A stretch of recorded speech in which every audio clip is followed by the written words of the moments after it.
ఇవాళ ఈ ప్రాంతంలో ఆంధ్రాలో ఫర్ ఎగ్జాంపుల్ కోస్తా ఏరియాలో ఇవాళ పెడితే ఒక 2 రోజులు 3 రోజులు గ్యాప్ ఇచ్చి ఒక 5 రోజులు రాయలసీమకు అనుకోండి ఈ పోలీసు ఈ యంత్రాంగం అంతా అవతలకి తరలించవచ్చు. అక్కడి నుంచి పక్కన తమిళనాడుకి పంపించవచ్చు.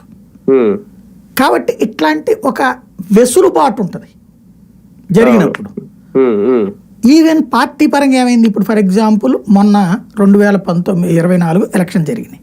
Main elections Bharatiya Janata party face చేసింది అయ్యింది. తర్వాత ఏం చేశారు, నెక్స్ట్ రాబోయే ఎలక్షన్స్కి ఈ ఎలక్షన్లు అయిపోగానే పంపించేసింది బీజేపీ.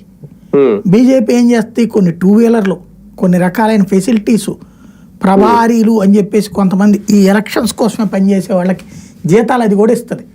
వాళ్ళకి వెళ్తే అదొక రకంగా చెప్పాలంటే ప్లగ్ అండ్ పిన్ సిస్టమ్ అంటారు కదా మన చంద్రబాబు గారి ఐటీ సెక్టార్లో, ఆ టైపులో వీళ్ళు వెళ్ళిపోవడం పని బిగించేసాడు అంతే.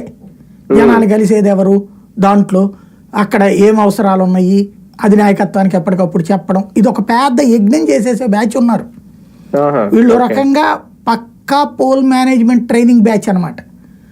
వాళ్ళ భాషలో పిలుచుకుంటారు వీళ్ళని ప్రభారీలని ఇంకోటని.